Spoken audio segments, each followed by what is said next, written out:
Hey guys, what's up? I want to review this tool here real quick.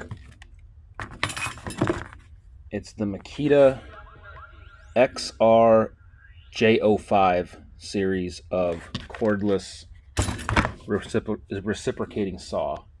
And I have my cheap Harbor Freight corded saw just as a basis of comparison next to it. If you know me personally, I really prefer corded tools when I'm indoors. I look at it as don't fix what works. They just work. It's as simple as that. They work. I know the cord is maybe a bit of a hassle, but don't fix what works. Anyway, I was doing some light demolition work outside with this, and my first impression was that it was a pretty nice tool. Very easy to replace the blades. I like this mechanism they got. It had a pretty good hefty weight to it. I went through 2 saw blades. That was it. Half hour worth of work, something like that.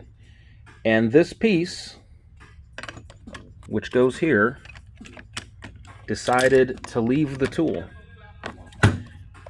And I don't know why that happened. Thought that was pretty strange. I don't know. Maybe I screwed up. I don't know. Maybe I'm the idiot. It's definitely possible. Anyway, I was a little surprised that that piece exited the tool.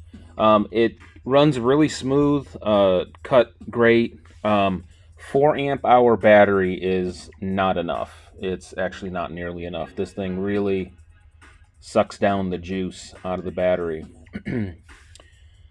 So I gotta tell you, this was about $200. So by the time you buy it, pay sales tax, whatever, this is a $200 tool, or I would say at a minimum like a $175 tool at the very minimum. So at that price point, I gotta tell you, I'm not exactly impressed. I'm starting to second guess my my choice of Makita tools.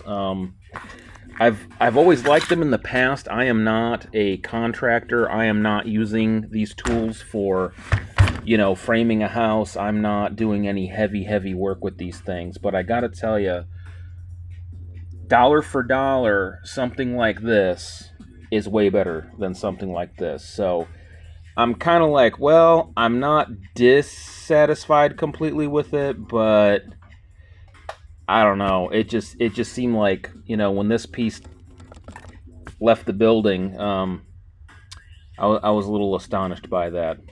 Anyhow, yeah, I mean, I don't want to bash on it too much. It got the job done, but I have to say, for a $200 tool, I'm not exactly impressed with its performance. So just my take on it. Dollar for dollar, guys, corded tools, in my opinion, are way better than any of the cordless ones. But Makita is definitely not your heavy duty. Your, DeWalt and Milwaukee would be, maybe even Metabo would be a better choice if you're really wanting to put these to everyday kind of use. This is more of a home gamer kind of a tool. But anyway, good job, Harbor Freight.